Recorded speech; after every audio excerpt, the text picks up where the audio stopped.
அன்பு தோழி என் ஜன்னலின் ஓரம் தென்றலை வந்தாய் அன்பு தோழி. Well, my friend, I have something to say. I want you to listen, listen to me. This is what I have to say. Here it goes. Yeah.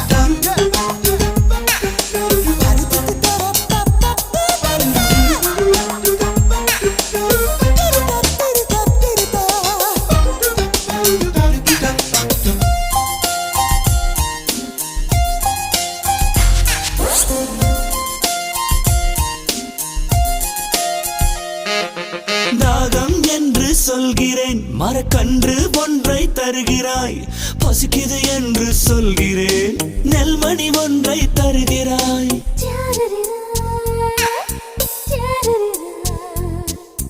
உந்தன் கை விரல் பிடிக்கையில் புதிதாய் நம்பிக்கை பிறக்குது.